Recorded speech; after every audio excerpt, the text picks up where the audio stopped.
Hello student, welcome you all. Today we will discuss about next application of Gauss theorem, that is electric field due to uniformly charged long wire. तो आज हम Gauss theorem के next application के बारे में discuss करेंगे। Electric field calculate करना किसी यूनिफॉर्मली चार्ज लॉन्ग वायर की वजह से। तो हमने कंसीडर कर लिया है कि एक लॉन्ग वायर है, इनफाइनाइटली लॉन्ग है। इनफाइनाइटली लॉन्ग होने का मतलब ये नहीं होता कि वायर का एक एंड यूनिवर्स के दूसरे एंड में और दूसरा दूसरे एंड पे। इनफाइनाइटली लॉन्ग होने का मतलब ये होता है कि इस वायर की जो लेंथ है ये बहुत ही ज़्यादा है as comparison with distance of observation point. Suppose कर लो ये ऑब्जर्वेशन पॉइंट की डिस्टेंस जो है 2, 4, 5, 10 सेंटीमीटर है और ये जो वायर है 5 मीटर, 10 मीटर, 20 मीटर का है, तो इसकी लेंथ जो है बहुत ज़्यादा है as comparison with distance of observation point. तो ऐसे वायर को हम बोलेंगे इनफाइनाइटली लॉन्ग वायर। इस वायर पे लीनियर चार्ज डिस्ट्रीब्यूशन है, लीनियर चार्ज डेंसिटी है लेमडा, और इससे r डिस्टेंस पे एक ऑब्जर्वेशन पॉइंट है P, जहाँ पे इलेक्ट्रिक फील्ड इंटेंसिटी की वैल्यू हमें फाइंड करनी है। So consider a uniformly charge long wire having linear charge density lambda at a distance r from it. There is an observation point P where we have to find out intensity of electric field. Here we finding intensity of electric field with the help of Gauss theorem. तो Gauss theorem की help से यहाँ पे हम electric field intensity calculate कर रहे हैं। और गॉस थ्योरम अप्लाई करने के लिए सबसे पहले हमें एक गॉसियन सरफेस ड्रॉ करना होता है। उसके बाद हम टोटल फ्लक्स कैलकुलेट करते हैं, फिर गॉस थ्योरम से उसे कंपेयर कर देते हैं, हमें इलेक्ट्रिक फील्ड की वैल्यू मिल जाती है। तो यही काम करना है यहाँ पे भी हमें। तो सबसे पहले हम एक गॉसियन सरफेस ड्रॉ करते हैं। गॉसियन सरफेस ड्रॉ करने की कंडीशन होती है कि Gaussian surface must be symmetric about charge distribution. Charge distribution के चारों तरफ जो गॉसियन सरफेस है हमारा वो सिमेट्रिक होना चाहिए। ये गॉसियन सरफेस की कंडीशन है, नेसेसरी कंडीशन है। तो कैसे गॉसियन सरफेस ड्रॉ करेंगे हम? सपोज कर लो कि अगर ये एक लॉन्ग वायर है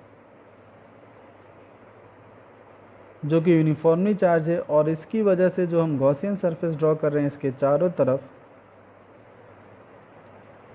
ऑब्जर्वेशन पॉइंट P को कवर करते हुए अगर हमने स्फेयर के फॉर्म में इसको ड्रॉ कर लिया गॉसियन सरफेस को, तो कुछ इस तरीके से ड्रॉ होगा। बट ये जो स्फेयर के फॉर्म में हम गॉसियन सरफेस ड्रॉ कर रहे हैं ये सिमेट्रिक नहीं है, और यहाँ पे इलेक्ट्रिक फील्ड और एरिया वेक्टर के बीच का एंगल भी कांस्टेंट नहीं है, वो पॉइंट टू पॉइंट हर पॉइंट पे चेंज होता जा रहा है। जैसे हम इलेक्ट्रिक फील्ड लाइन्स अगर इसके लिए ड्रॉ करें तो पॉजिटिव चार्ज है तो इलेक्ट्रिक फील्ड लाइन्स ऐसे ड्रॉ होंगी चार्ज से बाहर की तरफ इस डायरेक्शन में, ऐसे इलेक्ट्रिक फील्ड लाइन्स जो होंगी चार्ज से बाहर की तरफ ड्रॉ हो रही हैं। बट एरिया वेक्टर हमेशा ही, अगर ये हमने स्फेयर या के फॉर्म में कंसीडर कर रखा है और इसका सेंटर है, तो एरिया वेक्टर हमेशा ही सरफेस के परपेंडिकुलर होता है। जैसे इलेक्ट्रिक फील्ड इस पॉइंट पे अगर इस डायरेक्शन में है तो जो एरिया वेक्टर होगा वो सेम इसी डायरेक्शन में। लेकिन ज़रा इस पॉइंट को देखो आप, इलेक्ट्रिक फील्ड ऐसे, एरिया वेक्टर ऐसे। इस पॉइंट पे एरिया वेक्टर रेडियस वेक्टर की डायरेक्शन में ऐसे, और इलेक्ट्रिक फील्ड जो होगा वो इस डायरेक्शन में। तो एरिया वेक्टर और इलेक्ट्रिक फील्ड इनके बीच में ग्रेजुअल चेंज आता है। यहाँ पे कोई एंगल नहीं है, 0 डिग्री एंगल है, यहाँ पे चेंज हो गया, यहाँ पे एंगल चेंज हो गया, फिर ऐसे यहाँ पे बढ़ने लगेगा, फिर यहाँ पे भी चेंज आता है। और ये जो गॉसियन सरफेस जिसको हम ये कंसीडर कर रहे हैं स्फेयर के फॉर्म में, चार्ज डिस्ट्रीब्यूशन के चारों तरफ सिमेट्रिक भी नहीं है, यहाँ से ये डिस्टेंस, ये डिस्टेंस, ये डिस्टेंस, हर पॉइंट से ये डिस्टेंस जो है अलग अलग है। कुछ पॉइंट की सेम है लेकिन बहुत सारे पॉइंट की अलग अलग है। तो इसलिए हम जो गॉसियन सरफेस ड्रॉ करेंगे, इस लाइन चार्ज की वजह से ये स्फीयर के फॉर्म में नहीं हो सकता, ये गलत है। फिर कैसे ड्रॉ करेंगे हम? ये लीनियर चार्ज, इसके चारों तरफ अगर हम इलेक्ट्रिक फील्ड लाइंस ड्रॉ करें तो इलेक्ट्रिक फील्ड लाइंस हमेशा पॉजिटिव चार्ज से बाहर की तरफ होती हैं। ऐसे हमने ड्रॉ कर दिया इलेक्ट्रिक फील्ड लाइंस का पैटर्न।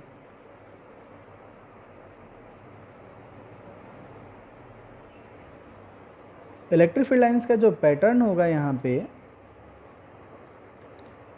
ये हर तरफ होगा। जैसे मान लो अगर इसको मैं लीनियर चार्ज कंसिडर करूँ कि अगर ये चार्ज है तो इस पे इलेक्ट्रिक फील्ड लाइंस हर तरफ निकल रहे होंगे, ऐसे भी, ऐसे भी, ऐसे भी, ऐसे भी, चारों तरफ पूरे 360 डिग्री एंगल पे। अगर मैं साइड से देखूंगा तो मुझे ऊपर और ये साइड की फील्ड लाइन नहीं नज़र आएंगी, केवल पेपर के प्लेन वाली इलेक्ट्रिक फील्ड लाइंस नज़र आएंगी यहाँ पे। तो वही हमने यहाँ पे ड्रॉ कर दिया। लेकिन अगर इसी रॉड को मैं टॉप से देखूँ इलेक्ट्रिक फील्ड लाइंस के पैटर्न के साथ, तो टॉप से देखने पे रॉड, ऊपर से देख रहा हूँ मैं, टॉप से देखने पे रॉड सिर्फ एक पॉइंट के फॉर्म में नज़र आएगा जो कि पॉजिटिवली चार्ज है। इसके चारों तरफ इलेक्ट्रिक फील्ड लाइंस ऐसे चारों तरफ ओरिजिनेट हो रही हैं, हर तरफ पूरे इस 360 डिग्री एंगल। ऐसे है ये रॉड इस तरीके से, जबकि इसी रॉड को यहाँ पे हमने पेपर के प्लेन में ऐसे रखा हुआ और इलेक्ट्रिक फील्ड लाइंस का पैटर्न है। तो गॉसियन सरफेस की कंडीशन ये है कि it should be symmetric about charge distribution. Charge distribution से सिमेट्रिक होना चाहिए, मतलब चार्ज डिस्ट्रीब्यूशन से गॉसियन सरफेस की जो डिस्टेंस है चारों तरफ वो सेम होनी चाहिए। तो अगर मैं सेम डिस्टेंस पे लूँ, यहाँ पे ये हमारा चार्ज डिस्ट्रीब्यूशन है जो ऐसे है, परपेंडिकुलर है, टॉप व्यू है, टॉप से देख रहे हैं हम इसे इस तरीके से। तो इसे सेम डिस्टेंस पे चारों तरफ, तो इसे सेम डिस्टेंस पे चारों तरफ का मतलब हो गया कि ऐसे सेम डिस्टेंस हर तरफ। तो अगर सेम डिस्टेंस पे मैं पॉइंट मिला दूं तो ऐसे एक सर्किल बन जाएगा। लेकिन कोई पॉइंट तो है नहीं, है तो लाइन चार्ज है। तो जो सर्किल यहाँ पे टॉप पे बना हुआ है वही नीचे, फिर नीचे, फिर नीचे, नीचे, ऐसे यहाँ तक बनता है। मतलब इस लीनियर चार्ज से सेम डिस्टेंस पे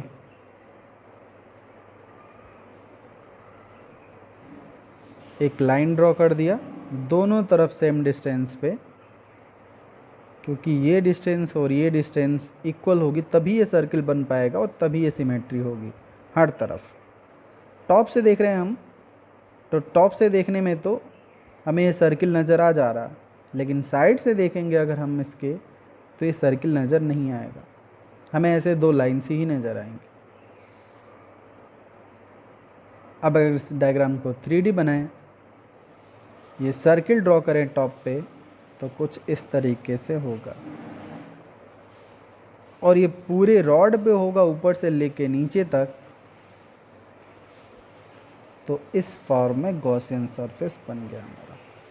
अब ये जो गॉसियन सरफेस है ये चार्ज डिस्ट्रीब्यूशन के चारों तरफ सिमेट्रिक है और यही सही है। इसका जो शेप है वो हमें दिख रहा है क्लियरली कि ये सिलेंडर के फॉर्म में है। तो लाइन चार्ज के चारों तरफ जो गॉसियन सरफेस हम ड्रॉ करेंगे वो ऐसे इस लाइन चार्ज के चारों तरफ ऐसे चारों तरफ सिमेट्रिक वे में सिलेंडर के फॉर्म में होगा। अब ये देखते हैं ये सही है कि नहीं। तो इस गॉसियन सरफेस का हर एक पॉइंट चार्ज डिस्ट्रीब्यूशन से सेम डिस्टेंस पे दोनों तरफ, इधर भी इधर भी। ये कंडक्टर जो है लॉन्ग है। तो ये जो हमने गॉसियन सरफेस कंसीडर किया है ये कितनी भी लेंथ तक ले सकते हैं हम, पूरे कंडक्टर की लेंथ तक लेने की कोई ज़रूरत नहीं है, हम तो इंटीग्रेशन करके उसको लिमिट में ले ही लेंगे। तो हमने कंसीडर कर लिया कि ये जो गॉसियन सरफेस है इसकी जो लेंथ है वो हमने कंसीडर कर लिया कि L है। और ये जो गॉसियन सरफेस मतलब जो सिलेंडर हमने ड्रॉ किया है, तो गॉसियन सरफेस ड्रॉ करने की एक और कंडीशन होती है कि ये जो ऑब्जर्वेशन पॉइंट है it must lie on Gaussian surface, ये ऑब्जर्वेशन पॉइंट हमारे गॉसियन सरफेस पे ही होना चाहिए। तो ये जो डिस्टेंस है ये है R, और R डिस्टेंस पे ही हमारा ऑब्जर्वेशन पॉइंट है P। पॉइंट P पे इलेक्ट्रिक फील्ड की वैल्यू फाइंड करनी है। R रेडियस है,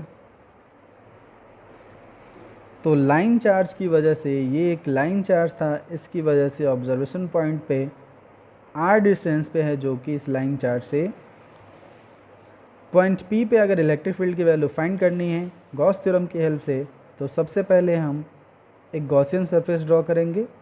गॉसियन सरफेस हमने देखा कि गॉसियन सरफेस सिलेंडर के फॉर्म में आ रहा, क्योंकि लाइन चार्ज के चारों तरफ यही एक सिमेट्रिक शेप होगा, और यहाँ पे एरिया वेक्टर और इलेक्ट्रिक फील्ड के बीच का एंगल बार बार नहीं बदल रहा, ताकि हमें कैलकुलेशन करने में प्रॉब्लम होगी। जैसे इस यहाँ पे कहीं भी हम कोई भी पॉइंट ले लें, एरिया वेक्टर सिलेंडर के चारों तरफ ऐसे परपेंडिकुलर डायरेक्शन में ही होगा, और इलेक्ट्रिक फील्ड भी सेम इसी डायरेक्शन में है, चाहे किसी भी पॉइंट पे ले लो। स्टॉप के फेस पे ज़रूर चेंज हो जाएगा, बट ऐसा एक बार होगा। तो फ्लक्स फाइंड करना यहाँ पे आसान है। जैसे अगर ऊपर वाले फेस की हम बात करें, तो टॉप का फेस सिलेंडर में जो टॉप होगा वो डिस्क के फॉर्म में होगा, और उसका एरिया वेक्टर जो होगा वो सरफेस के परपेंडिकुलर होगा ऐसे, जबकि इलेक्ट्रिक फील्ड इस डायरेक्शन में, तो दोनों के बीच का जो एंगल होगा वो 90 डिग्री होगा। तो यहाँ पे फ्लक्स कैलकुलेट करना जो है आसान है, और यही शेप सही भी हो। तो इसलिए चार्ज डिस्ट्रीब्यूशन के चारों तरफ, इस चार्ज डिस्ट्रीब्यूशन के चारों तरफ हम सिमेट्रिक वे में एक गॉसियन सरफेस ड्रॉ कर ले रहे हैं। गॉसियन सरफेस ड्रॉ करके इलेक्ट्रिक फ्लक्स जो है कैलकुलेट कर रहे हैं। तो इस लाइन चार्ज के चारों तरफ सिलेंडर के फॉर्म में हमने एक गॉसियन सरफेस ड्रॉ कर दिया है। इस गॉसियन सरफेस की जो लेंथ है, जो कि सिलेंडर के फॉर्म में है, L है।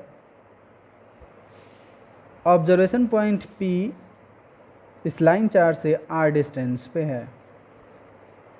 अगर हमें टोटल फ्लक्स फाइंड करना है इस पूरे सिलेंडर से, तो इलेक्ट्रिक फील्ड और एरिया वेक्टर इन दोनों के बीच का एंगल एक बार चेंज हो गया है। जैसे यहाँ पे एंगल जो है 90 डिग्री है, जबकि यहाँ पे एंगल जो है 0 डिग्री है।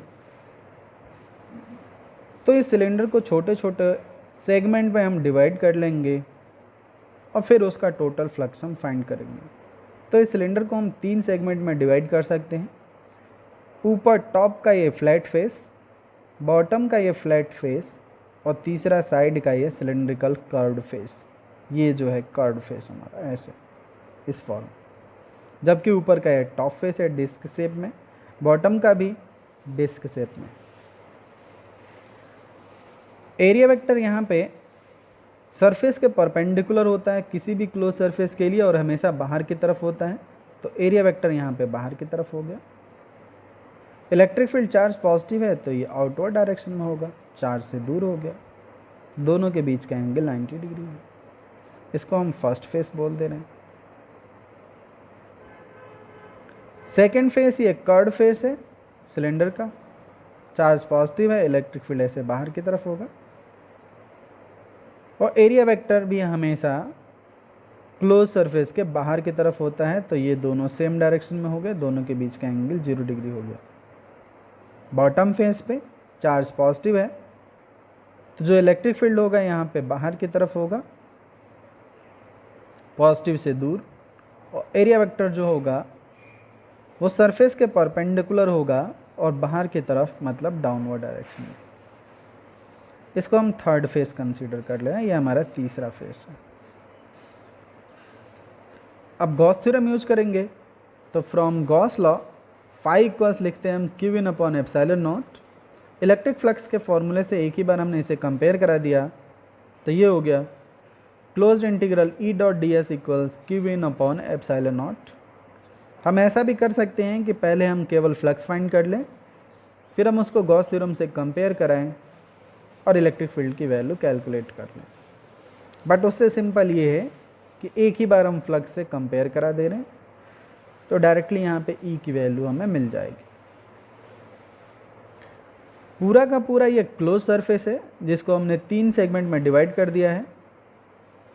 तो क्लोज सरफेस है तो यहाँ पे लिखा है close integral E dot D S, लेकिन 3 छोटे सेगमेंट मतलब ऊपर का फ्लैट फेस डिस्क शेप का, नीचे का डिस्क शेप और ये कर्ड फेस, तीनों ही ओपन सरफेस हैं। और जब तीनों ही ओपन सरफेस होंगे तो ये जो close integral E dot D S लिखा हुआ है इसको हम लिख सकते हैं टोटल फ्लक्स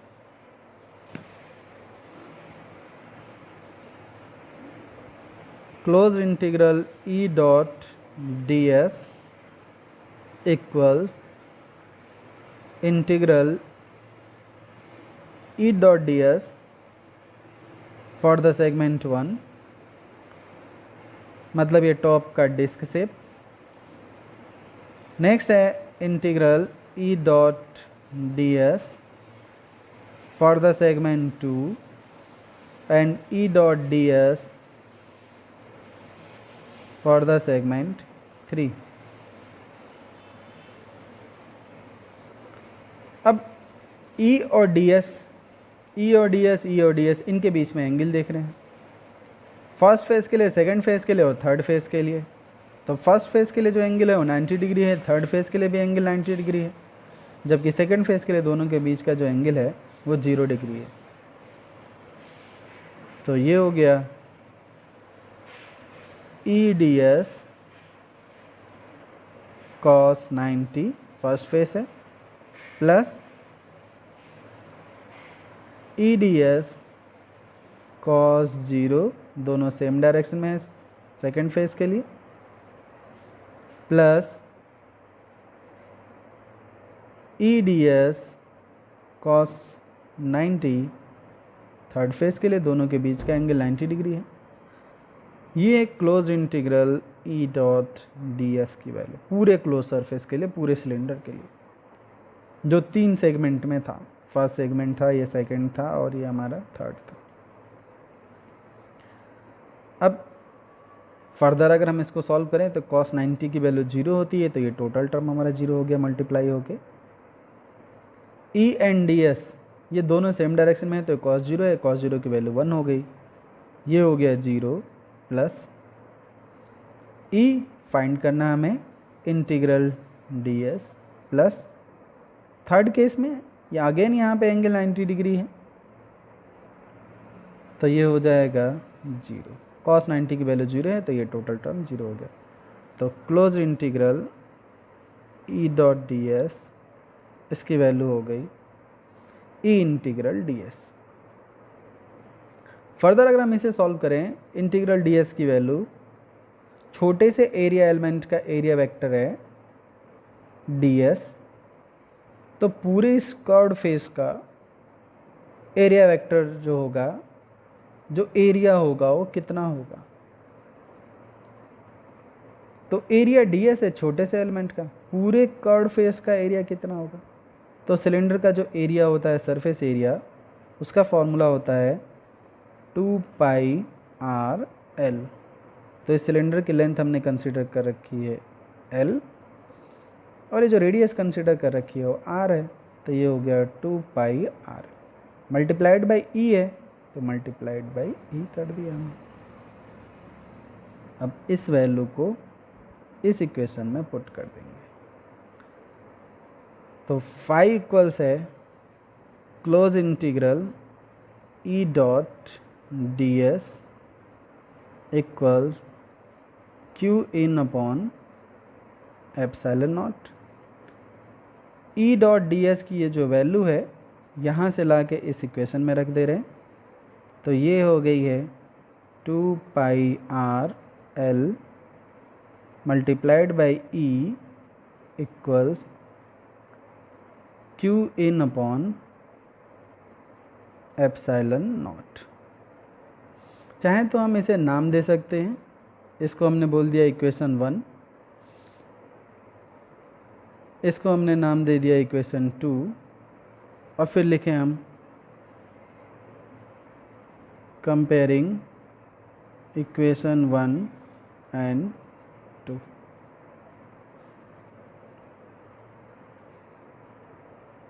क्यू इन की वैल्यू ला के रखनी है हमें। अब क्यू इन की वैल्यू कैसे ला के रखेंगे?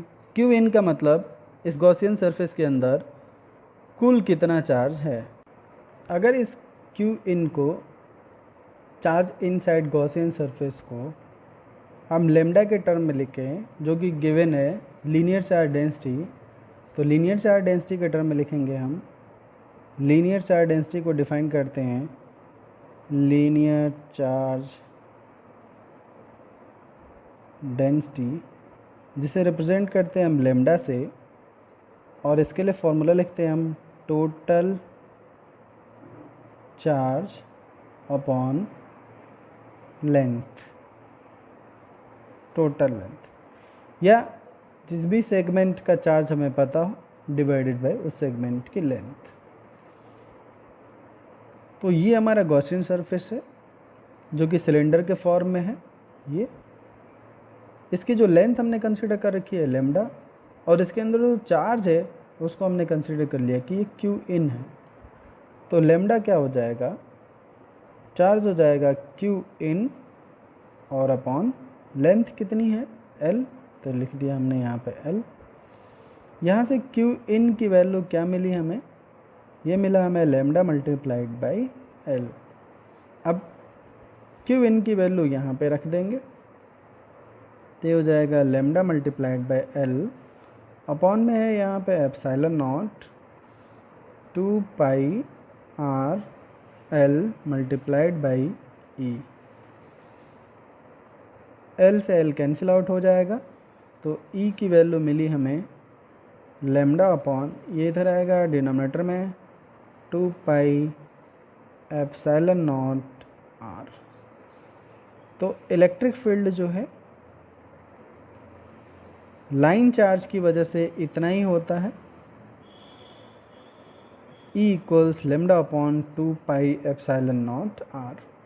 और इसको हम विदाउट गॉस थ्योरम भी पहले भी कर चुके हैं कूलम्ब्स लॉ से, बट आपको याद होगा कि कूलम्ब्स लॉ से जब हमने उसे डिराइव किया था तो काफ़ी बड़ी डेरिवेशन थी, जबकि ये सिंपल सी डेरिवेशन है। एक बार फिर से देख लेते हैं।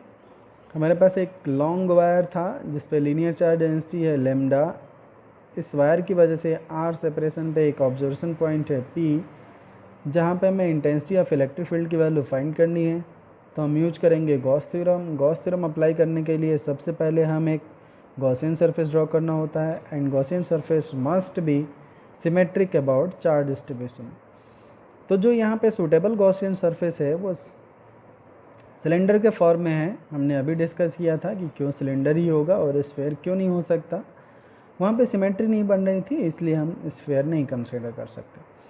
तो यहाँ पे हमने सिलेंडर के फॉर्म में गॉसियन सरफेस ले लिया। इस सिलेंडर से टोटल कितना फ्लक्स पास हो रहा है ये फाइंड कर लेंगे, फिर इसको गॉस थ्योरम मतलब Q in upon epsilon not से इक्वेट करा देंगे, तो हमें पता चल जाएगा कि इस पॉइंट पी पे इलेक्ट्रिक फील्ड जो है कितना है। इस सिलेंडर से टोटल फ्लक्स फाइंड करने के लिए इसको 3 छोटे छोटे सेगमेंट में हमने डिवाइड कर दिया ताकि फ्लक्स कैलकुलेट करना आसान हो। ये हो गया ऊपर का टॉप फेस, नीचे का ये बॉटम फेस, दोनों ही फ्लैट फेस हैं डिस्क के शेप में, जबकि ये कर्ड फेस है सिलेंडर का। तो ऊपर के टॉप फेस का एरिया वेक्टर ऊपर की तरफ होगा, नीचे का एरिया वेक्टर जो होगा वो नीचे की तरफ होगा। इलेक्ट्रिक फील्ड हमेशा पॉजिटिव चार्ज है तो अवे होगा। अच्छा, ये जो हम पॉइंट कंसीडर कर रहे हैं इसको हम यहाँ भी ले सकते हैं, कोई फ़र्क नहीं पड़ता, इसको भी यहाँ पे ले सकते हैं, इस पॉइंट को भी हम इधर ले सकते हैं। फिर ऐसे ही कर्ड फेस के लिए ई और डी एस रिप्रेजेंट कर दिए, ये दोनों सेम डायरेक्शन में है, जबकि ये दोनों एक दूसरे के परपेंडिकुलर हैं, ये दोनों आपस में एक दूसरे के परपेंडिकुलर हैं। तो टोटल फ्लक्स क्लोज सरफेस से कितना हो जाएगा, तीनों सेगमेंट्स के फॉर्म में लिख दिया हमने। यहाँ पे क्लोज इंटीग्रेशन लिखा है क्योंकि पूरे क्लोज सरफेस के लिए, यहाँ पे क्लोज इंटीग्रल नहीं लिखा है क्योंकि हर एक सेगमेंट ऑफ सरफेस जो है वो ओपन सरफेस है, तो इसलिए यहाँ पे क्लोज इंटीग्रेशन नहीं यूज किया। टोटल फ्लक्स की वैल्यू फाइंड कर ली हमने, ये वैल्यू आ गई। Close integral E dot D S की वैल्यू आ गई। अब गॉस थ्योरम से जब हम इसको कंपेयर कर रहे हैं तो फाई इक्वल्स लिख रहे हैं हम क्यू इन अपन एप्सिलॉन नॉट। तो क्यू इन की वैल्यू फाइंड करेंगे। इस गॉसियन सरफेस के अंदर जो टोटल चार्ज है क्यू इन है, इसको हम लीनियर चार्ज डेंसिटी लेमडा के टर्म में लिखना चाहते हैं। तो लेमडा के टर्म में लिखेंगे तो linear charge density lambda equals होता है total charge upon length. Total charges Gaussian surface के अंदर क्यू इन है तो ये हो गया क्यू इन, और लेंथ इस गॉसियन सरफेस की हमने कंसिडर कर रखी है एल, तो ये हो जाएगा एल। यहाँ से क्यू इन की वैल्यू हो जाएगी lambda into L. Q in की वैल्यू ले जाके यहाँ पे रख दिया, एल से एल कैंसिल हो गया, ई का ये फार्मूला बन गया। इस फार्मूला को ऐसे भी लिखा जा सकता है, ऊपर नीचे 2 से मल्टीप्लाई कर दें तो हम लिख सकते हैं E 2 lambda upon 4 pi epsilon naught r, और इसको हम ऐसे भी लिख सकते हैं 1 अपॉन 4 पाई एप्सिलॉन नॉट, इसको अलग कर लिया, और 2 लेमडा अपॉन, तो इस फॉर्म में भी लिखा जा सकता है। तो ये था electric field due to uniformly charge long wire. अब अगर हम ग्राफ प्लॉट करना चाहें कि इलेक्ट्रिक फील्ड और आर मतलब डिस्टेंस ऑफ ऑब्जर्वेशन पॉइंट इस चार्ज से, सोर्स चार्ज से, लाइन चार्ज से, और इलेक्ट्रिक फील्ड इन दोनों के बीच में क्या रिलेशन है, तो ये हमें क्लियरली दिख रहा है इस ग्राफ में कि दोनों एक दूसरे के इन्वर्सली प्रोपोर्शनल है। मतलब जैसे जैसे आर की वैल्यू इंक्रीज होती जाएगी वैसे वैसे इलेक्ट्रिक फील्ड की वैल्यू डिक्रीज होती जाएगी। तो इन्वर्स रिलेशन के लिए हम ऐसे ग्राफ प्लॉट करते हैं, पहले भी प्लॉट किया हमने, तो इस फॉर्म में ग्राफ प्लॉट हो गया। तो इलेक्ट्रिक फील्ड यहाँ पे आर पर डिपेंडेंट क्यों है, अगर ये हम जानना चाहें तो इसको भी हम समझ सकते हैं कि इलेक्ट्रिक फील्ड जो है वो आर पे डिपेंडेंट क्यों है। ये डायग्राम हमने थोड़ी देर पहले ड्रॉ किया था,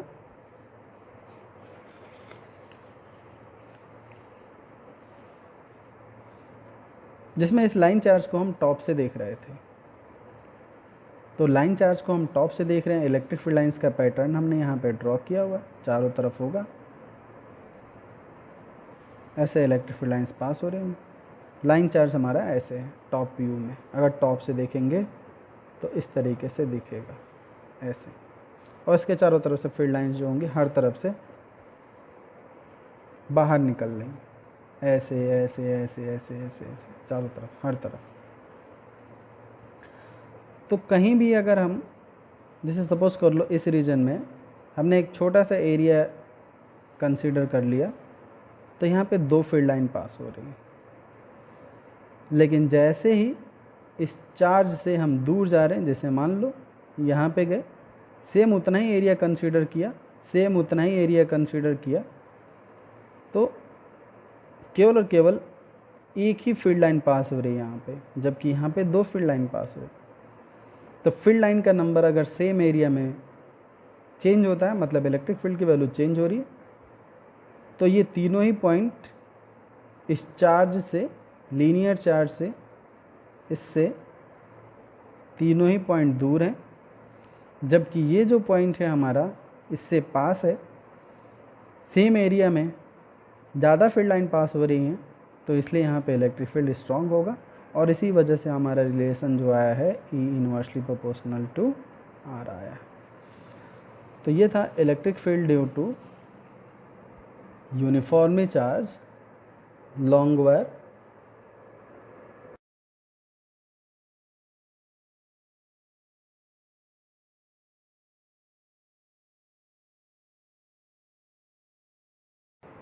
Numerical problem number 21. The electric field component due to a charge inside the cube of side 0.1 meter is given by Ex equals alpha x, where alpha is 500 Newton per coulomb per meter. Calculate the flux through the cube and the charge inside the cube. और question में figure बना हुआ है। तो question के according E Y और E Z ये दोनों इक्वल हैं और ये 0 है, मतलब वाई एक्सिस और जेड एक्सिस इस पे इलेक्ट्रिक फील्ड नहीं है। ई एक्स की वैल्यू गिवन है, मतलब इलेक्ट्रिक फील्ड केवल और केवल एक्स एक्सिस पे डायरेक्टेड है, और यहाँ पॉजिटिव लिखा हुआ है, इसका मतलब इलेक्ट्रिक फील्ड जो है वो पॉजिटिव एक्स एक्सिस पे है। ई एक्स इक्वल्स अल्फ़ा एक्स लिखा हुआ है, जहाँ पे अल्फ़ा जो है कांस्टेंट है और इसकी वैल्यू जो है 500 इन एसआई यूनिट गिवन है। जबकि इसके साथ एक वेरिएबल टर्म आ रहा है एक्स, मतलब इलेक्ट्रिक फील्ड की जो वैल्यू है वो एक्स पे डिपेंडेंट है। एक्स डिस्टेंस है ओरिजिन से ऑब्जर्वेशन पॉइंट तक की। तो जैसा क्वेश्चन में दिया हुआ है वैसा हमने फिगर ड्रॉ कर लिया। जेड एक्सिस और वाई एक्सिस दोनों पे फील्ड 0 है, हमने 0 रिप्रेजेंट कर दिया। क्यूब जैसे ड्रॉ है वैसे ही ड्रॉ कर दिया हमने। साइड लाइन जो गिवन है 0.1 मीटर, 0.1 मीटर, 0.1 मीटर, और ये जो क्यूब का लेफ्ट हैंड साइड का फेस है वो भी ओरिजिन से 0.1 मीटर की ही डिस्टेंस पे है, वैसे ही हमने ड्रॉ कर दिया। तो क्यूब से टोटल फ्लक्स कितना पास होगा? इलेक्ट्रिक फील्ड एक्स एक्सिस पे है, पॉजिटिव एक्स एक्सिस पे है केवल, यहाँ पे नेगेटिव नहीं लिखा है, और एक्स लिखा है मतलब एक्स एक्सिस ही है, और वो भी पॉजिटिव एक्स एक्सिस, मतलब ऐसे नेगेटिव नहीं। और वाई जेड पे तो फील्ड की वैल्यू 0 ही है। तो इस क्यूब से टोटल फ्लक्स कितना बाहर आएगा हमें ये फाइंड करना है। तो जैसे इस बॉक्स की हेल्प से हम समझते हैं, जैसे ये बॉक्स गिवन है, ऐसे एक्स एक्सिस पे इलेक्ट्रिक फील्ड है, इस डायरेक्शन में इलेक्ट्रिक फील्ड है, ऐसे इस डायरेक्शन में, ऐसे एक्स एक्सिस पे इलेक्ट्रिक फील्ड मैं रिप्रेजेंट कर दे रहा हूँ। एरिया वेक्टर किसी भी फेस का हमेशा ही सरफेस के परपेंडिकुलर होता है। तो इस क्यूब में टोटल 6 फेस होते हैं। जैसे अगर मैं इसको क्यूब कंसीडर कर लूँ, हालांकि क्यूब नहीं है ये, बट फिर भी मैंने कंसीडर कर लिया, तो एक फेस और इसके ठीक नीचे एक दूसरा फेस होगा, 2 हो गया, एक ये और एक बैक साइड का फेस, 4 हो गया, एक ये और एक इस साइड का फेस, मतलब टोटल 6 हो गए। तो टोटल 6 फेस हैं यहाँ पे। जबकि इलेक्ट्रिक फील्ड हर एक फेस के लिए सेम इसी डायरेक्शन में है, ऐसे इस डायरेक्शन में, इधर की तरफ एक्स एक्सिस पे। अब इस टॉप वाले फेस का देखो कि फ्लक्स कितना होगा। तो इलेक्ट्रिक फील्ड ऐसे, एरिया वेक्टर ऐसे, एरिया वेक्टर हमेशा परपेंडिकुलर होता है बाहर की तरफ। तो दोनों के बीच का जो एंगल हुआ, एक्स एक्सिस ऐसे इलेक्ट्रिक फील्ड और एरिया वेक्टर ऐसे, दोनों के बीच का जो एंगल हुआ ये 90 डिग्री हुआ। तो फ्लक्स का फॉर्मूला हम लिखते हैं phi equals E dot D S. तो फ्लक्स की वैल्यू 0 हो गई, क्योंकि थीटा यहाँ पे 0 है, ई डी एस कॉस 90 हो गया। अगर हम इस फेस की बात करें तो इस फेस का भी एरिया वेक्टर जो होगा वो सरफेस के परपेंडिकुलर होगा इस डायरेक्शन में।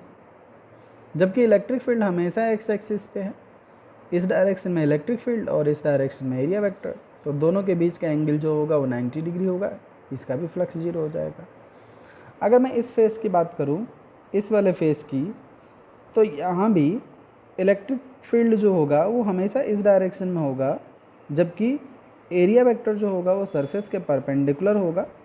इलेक्ट्रिक फील्ड ऐसे और एरिया वेक्टर सरफेस के परपेंडिकुलर, तो दोनों के बीच का जो एंगल होगा वो 90 डिग्री होगा। इलेक्ट्रिक फील्ड एक्स एक्सिस पे दिख रहा, एरिया वेक्टर ऐसे,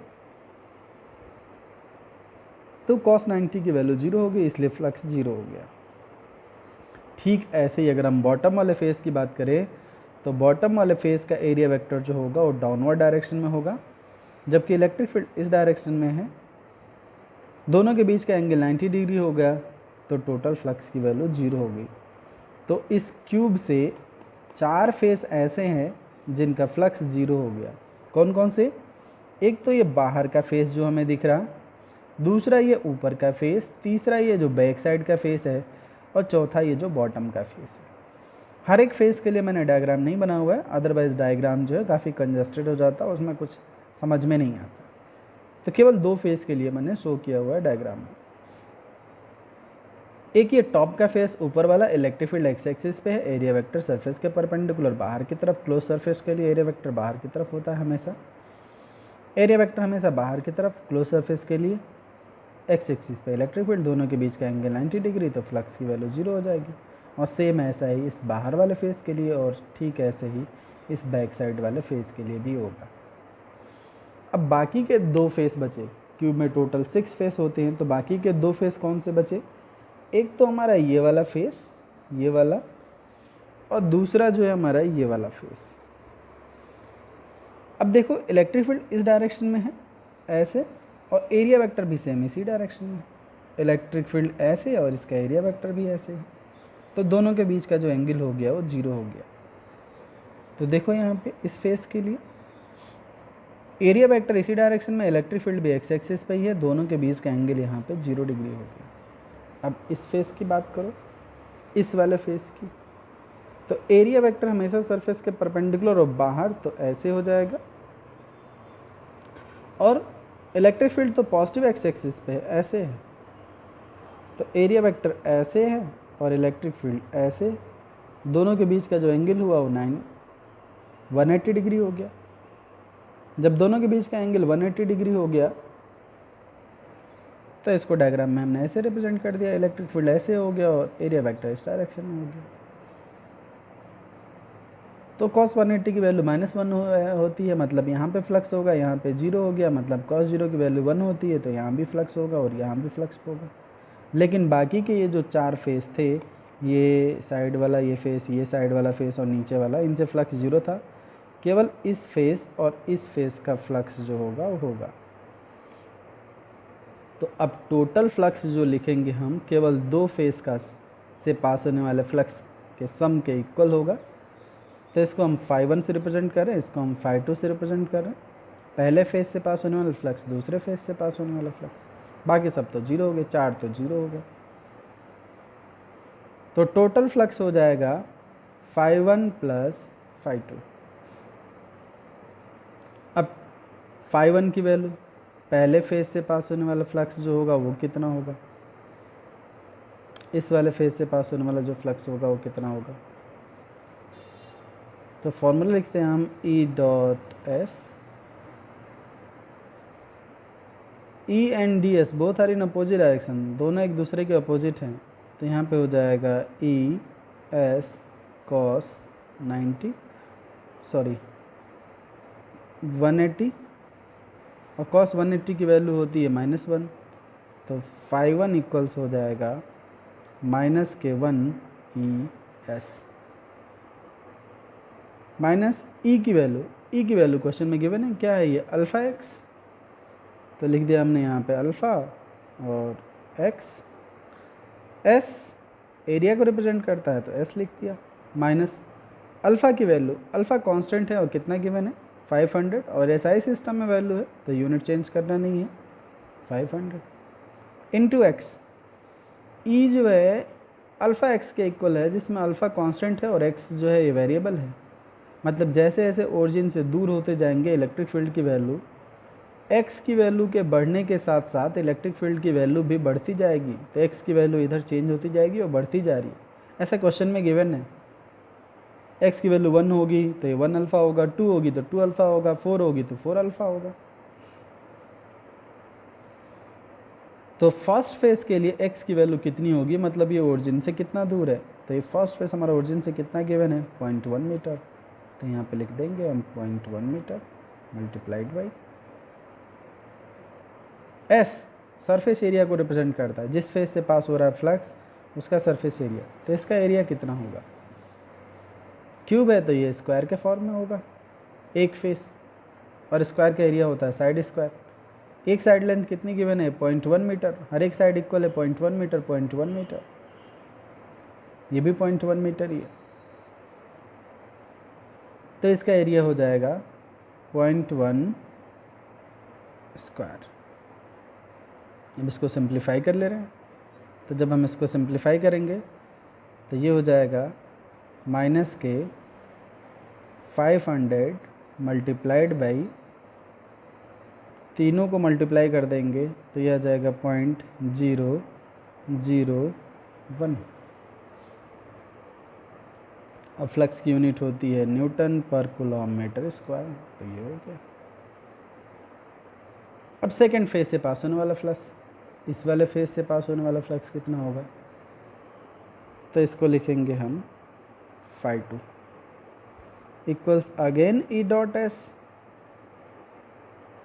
ये दोनों जो है सेम डायरेक्शन में है, तो दोनों के बीच का एंगल हो गया 0, तो ये हो गया ई एस कॉस 0। कॉस 0 की वैल्यू 1 होती है, तो ये हो गया ई एस। ये इलेक्ट्रिक फील्ड की वैल्यू कितना है, अल्फ़ा एक्स, तो यहाँ पे लिख दिया हमने अल्फ़ा एक्स। और एस phi2 इक्वल्स, सब की वैल्यू रख रहे हैं हम, अल्फ़ा 500 कांस्टेंट है, क्वेश्चन में दे रखा है 500 इंटू एक्स। अब x जो है वो ओरिजिन से डिस्टेंस है सेकंड फेज की, तो ये डिस्टेंस 0.1 मीटर है, ये भी 0.1 मीटर है, तो ये डिस्टेंस हो गई इस वाले फेज की डिस्टेंस हो गई ओरिजिन से 0.1 0.2 मीटर। तो यहाँ पे लिखा जाएगा x की value 0.2 metre multiplied by S area, तो ये भी तो एक स्क्वायर है ये वाला फेस, तो स्क्वायर का एरिया जो यहाँ पे लिखा हमने साइड स्क्वायर, मतलब 0.1 स्क्वायर। अब इसको हम मल्टीप्लाई कर दे रहे हैं, जब इसको मल्टीप्लाई कर देंगे तो ये हो जाएगा 0.01, 2 से मल्टीप्लाई कर दो तो ये हो जाएगा 500 मल्टीप्लाइड बाई 0.002। अब इस टोटल फ्लक्स को अगर हमें फाइंड करना है, टोटल इलेक्ट्रिक फ्लक्स, तो इस phi1 और phi2 दोनों का सम करा देंगे, तो phi इक्वल्स हो जाएगा हमारा phi1 प्लस phi2, दोनों की वैल्यू रख दे रहे हम, तो phi1 की वैल्यू है माइनस के 500 multiplied by 0.001 plus phi2 500 multiplied by 0.002। दोनों सेम ही यूनिट में है तो यूनिट चेंज नहीं करना, यहाँ भी सब कुछ ऐसा ही का है, तो ये भी न्यूटन पर किलोमीटर स्क्वायर हो जाएगा। 500 कॉमन ले लिया हमने, तो यहाँ बचा 0.002 माइनस 0.001, 500 मल्टीप्लाइड बाई 0.001,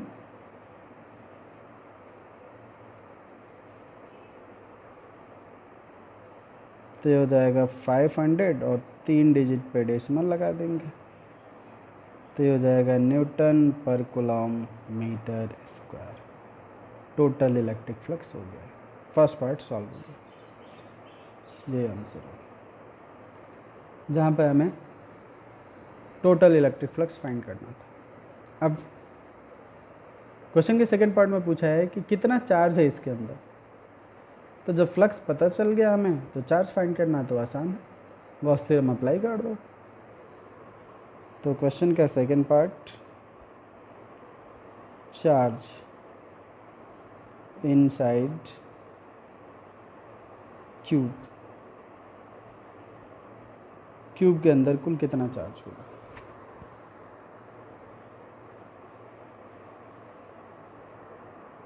तो फाई इक्वल्स फॉर्मूला लिखते हैं हम q in upon epsilon naught, तो क्यू इन की वैल्यू हो जाएगी 5 multiplied by epsilon naught. Phi की वैल्यू आई है 0.500, एप्सिलॉन नॉट की वैल्यू हम जानते हैं 8.85 into 10 to the power minus के 12। अब इन दोनों को मल्टीप्लाई कर देंगे तो आएगा ये 4.425 into 10 to the power minus के 12 कूलम। इन दोनों को मल्टीप्लाई कर दिया 4.425 आ गया और ये 10 टू द पावर माइनस 12 भाई और चार्ज फाइंड कर रहे हैं तो चार्ज की एसआई यूनिट कूलम्ब होती है। तो सब कुछ हमने एसआई में रखा है तो आंसर भी हमारा एसआई में है। तो ये सॉल्व हो गया क्वेश्चन। ये फाइंड करना था हम यहाँ पे चार्ज इनसाइड क्यू और दूसरा जो है टोटल फ्लक्स।